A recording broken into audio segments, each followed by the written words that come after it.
There's been discussion that we are taking a blanket approach and coming after all of everybody's shotguns and all of everybody's hunting rifles. Do you think that's a fair characterization?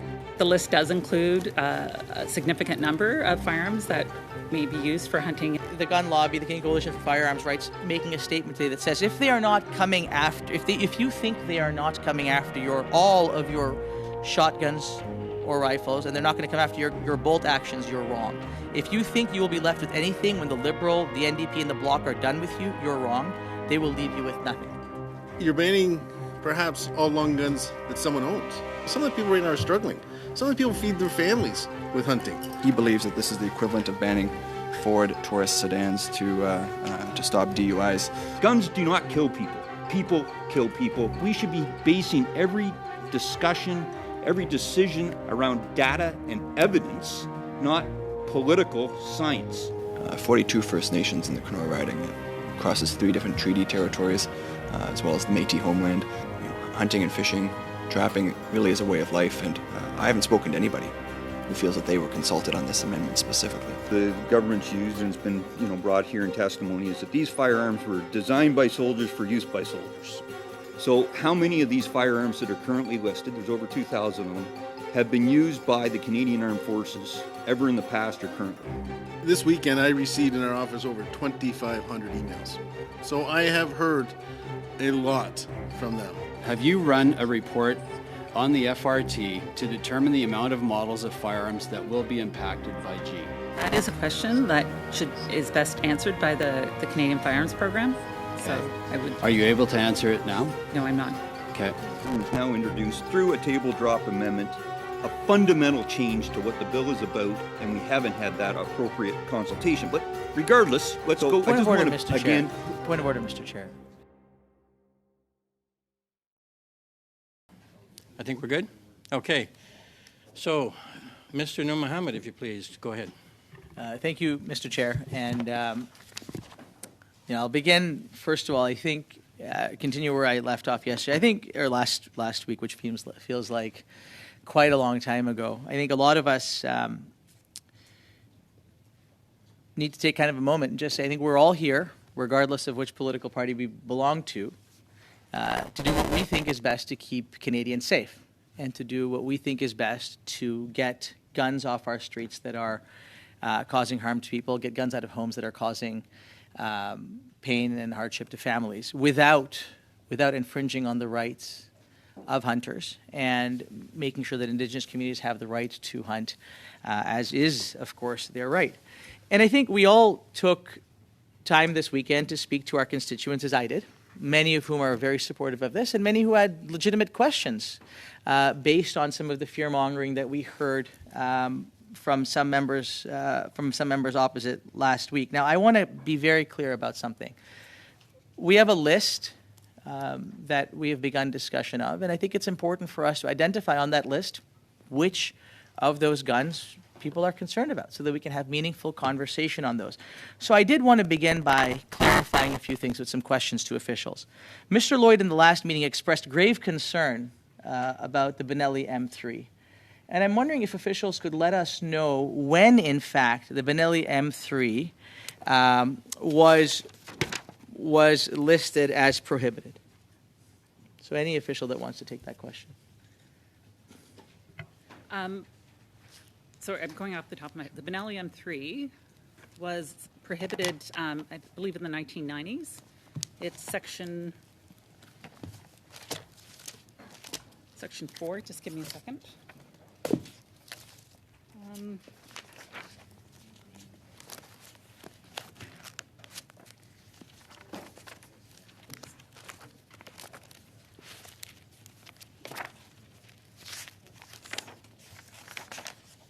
Okay, it's at Section 7 in Schedule 1, or the existing regulations.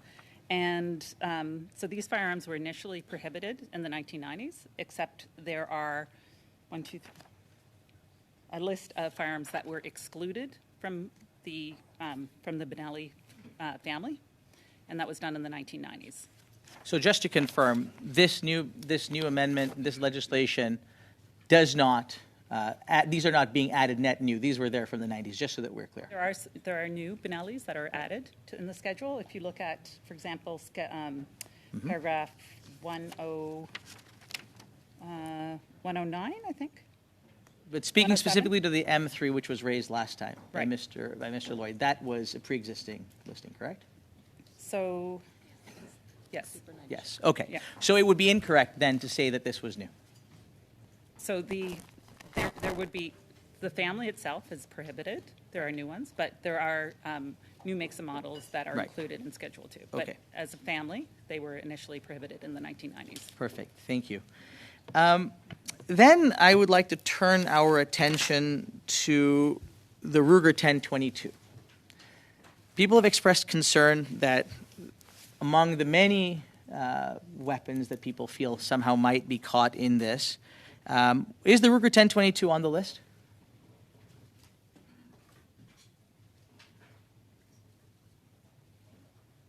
We're just trying to locate whether Sure. or not, Okay. where it is on the list, but Okay. whether or not there's a specific firearm that's included in the regulations, there's like 2,000 that are listed right now. Right. So we I mean, can- perhaps I can save you the trouble. I mean, as far as my research is concerned, it's a rimfire, so it's not going to be caught in the evergreen clause. And my understanding, it's not on the GAP list since it's not a military-style firearm.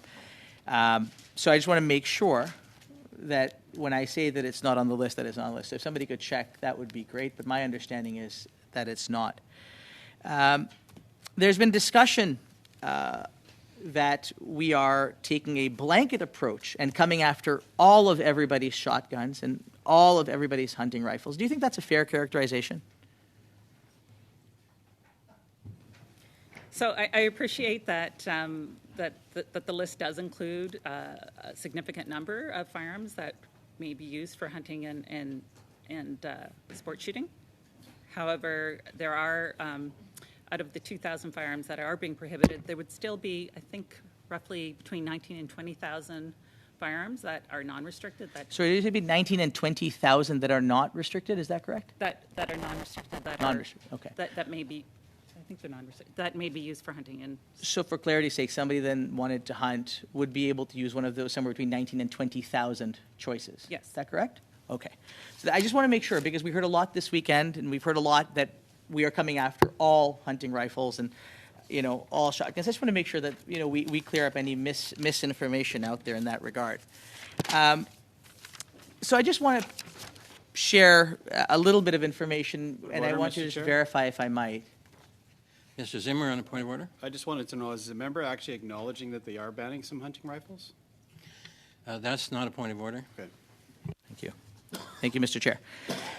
I decided that I would look at the Cabela's catalog because I was, struck when my colleague said that all hunting rifles and shotguns were being banned. So I thought, it is my responsibility as a reasonable member of Parliament and reasonable human being to go and verify if that's true. So I looked at the Cabela's catalog of guns that are available, some of which, by the way, are on sale right now. And I noticed that the Benelli Super Vinci 10 semi-automatic shotgun is not on the list of guns that are being banned. Is that correct? Sorry, like you're asking me specific firearms? Yeah. I'd have to come back to you with those, Okay. with those answers. Okay. If I were to tell you that the RCMP had confirmed that it was not on the list, would you believe the RCMP? Yes. Okay, so I can confirm that the RCMP have confirmed to me that the Benelli Super Vinci 10 semi-automatic is indeed not on the list. We also note that the Beretta Extreme Plus semi-auto shotgun, the Stover M3500 semi-auto shotgun, the Beretta 1301 Tactical Gen 2 semi-automatic shotgun, the Benelli Super Vinci 10, which we talked about already, the Weatherby Element Tungsten Synthetic semi-automatic, the Browning Maxus Stalker shotgun, the Browning Silverfield semi-auto shotgun, the Weatherby Element Waterfowler Max 5 semi-automatic shotgun, the Stoger M3020, the Charles Daly A612 M4, and the list goes on. Is it reasonable to assume that this list of weapons that are available at Cabela's, as an example, would be some of those 19,000 to 20,000 that would be available to those that want to continue hunting? I can't speak to any distinct, any specific make and model. So I'm here, I can answer questions for you with respect to the schedule and what's on the schedule. Whether or not it's reasonable to assume that they are not captured, that's a technical determination that could be made by the RCMP and the Canadian Firearms. Right. So, but program. if the RCMP and others are coming back, if these are not on the list, if these Point of guys, order, Mr. Chair. The Mr. Zimmer on firearm a that's point of being order. referred to by the member is actually on page 98. Benelli Super Vinci, under the Prohib firearms list. That's a point of debate. You can raise that in debate. Carry on. I want to speak to the accuracy of what the member's saying. well, we have the RCMP verified it's on the list, so we can debate that. Well, I received my good. information from the RCMP, Mr. Chair, so if the RCMP are telling me that the Benelli Super Vinci 10 semi-auto shotgun is 100% good, I don't know what else to say on that matter. Thanks. Carry on with your remarks, please. So there was some concern about the Ruger #1 single shot being on the list, and I think it's important to note that single shot is on the high energy list, but prohibited only in circumstances where it's been chambered for a cartridge capable of generating 10,000 joules of muzzle energy. And if it's chambered for a standard caliber rifle, standard caliber rifle is not restricted. So I decided I would speak to one of my friends who is a hunter, and I asked what would happen if you were to hunt a moose or a deer using this, which is effectively a long-range sniper rifle, and if you were to take a shot at a deer or a moose, what would actually happen to that deer or a moose if you were to use something that generated 10,000 joules of muzzle energy? And the response was there wouldn't be very much deer or moose left. So I failed to see why that would be needed for hunters, for the purpose of hunting, other than if one wanted to obliterate an animal. But it's important to note that other versions that do not generate 10,000 joules are not banned. So, I just want us to be very clear about what, in fact, is banned and what, in fact, is not. There are weapons that were banned in the United States in the 1990s that are on this list finally being banned. There are items that were on this list from the 1990s that a decade of conservative governments saw fit not to reverse. There must have been a reason for that. So I want to go back to the principle here. If there is a list that we are all working from, which there is, what would be extremely helpful, Mr. Chair, is for the opposition to acknowledge that there are weapons on this list that should be banned. If there are concerned, let's talk about those that are concerned, and let's understand why we have the officials here. Let's go through that in detail. But we were subjected to the gun lobby, the Canadian Coalition for Firearms Rights, making a statement today that says if they are not coming after, if you think they are not coming after all of your shotguns or rifles, and they're not going to come after your bolt actions, you're wrong. If you think you will be left with anything when the Liberal, the NDP, and the Bloc are done with you, you're wrong. They will leave you with nothing. And I think it's really important for us, all of us, here to clarify that misinformation. At no point does a list which allows 19 to 20,000 guns which could be used for hunting, as the officials said today, that should give us no reason to believe we are coming after, quote unquote, all of your shotguns. We've gone through a list of what is available on the open market today that will continue to be available. And there will be those that say that those should be banned. And that's their right to say that, but that's not what we're doing. And I think it's important for us to take the step to understand that on this list indeed are weapons that should be banned because they have been responsible for taking of life, killing human beings. But there are lots on here that are not. And fear-mongering and trying to vilify is not the answer. Nobody is trying to vilify hunters. I know Ms. Dancho feels this is funny, but it's actually not. It's really important. Trying to vilify hunters is not what anybody is trying to do. What we are trying to do is to make sure that there is a comprehensive list of weapons that should be taken off our streets. And because this is a process in committee where we have the right to debate amendments, if there are items on this list that the Conservatives feel strongly about, there is a process, there are a group of people here that are looking to work together to say, what should be taken off this list? Let's have a big discussion about it. Let's all among parties agree, and let's move forward.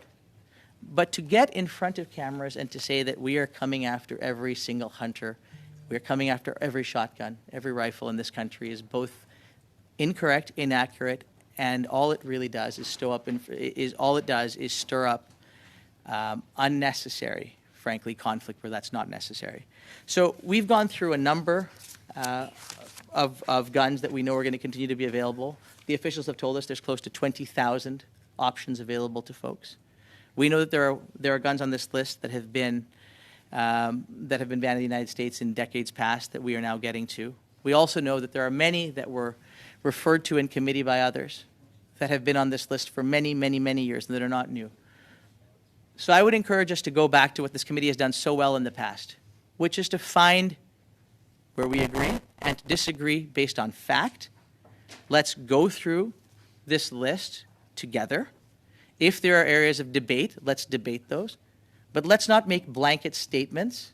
Let's not make blanket statements that we are coming after every single shotgun, every single rifle, that we are trying to take away people's right to hunt, that we are taking away Indigenous communities' right to hunt. That's not what this is about. And Mr. Chair, I just want to be on the record saying that as we continue debate today. Thank you. Thank you, Chair, and thank you, Mr. Noormohamed, for those leading remarks. I can commit to him and promise him there will be no fear-mongering from me today. There will be no vilifying.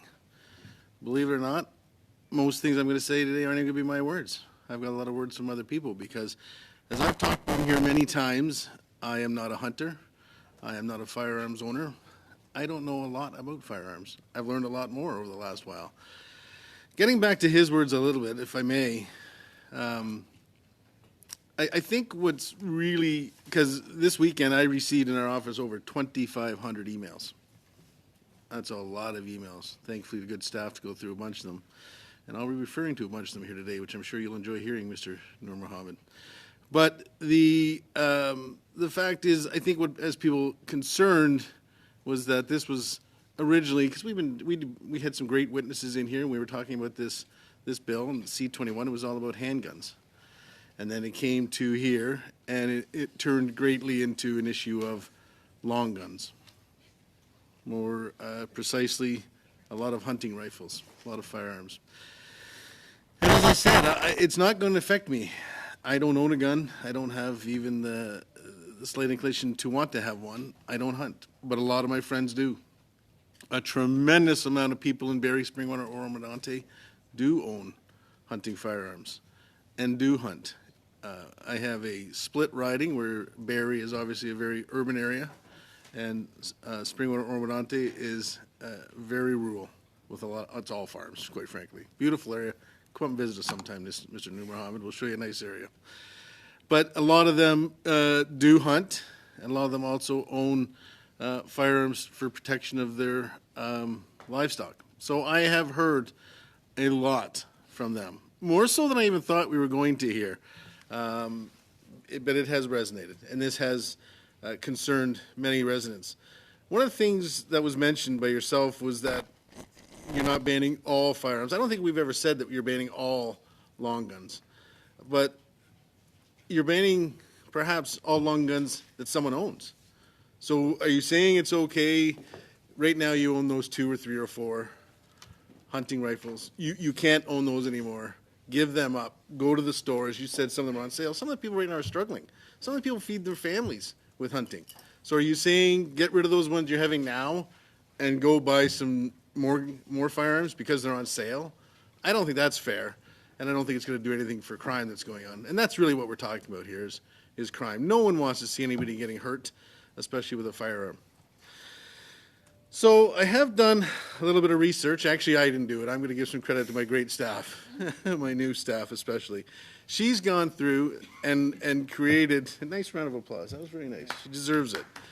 And found a lot of quotes from a lot of members of your party, Mr. Noormohamed, that have discussed what this bill is supposed to be about. So I'm going to read a few of these now, and I'm sure we'll all enjoy these. So I'll take a drink and we'll sit back and have some fun. Sure.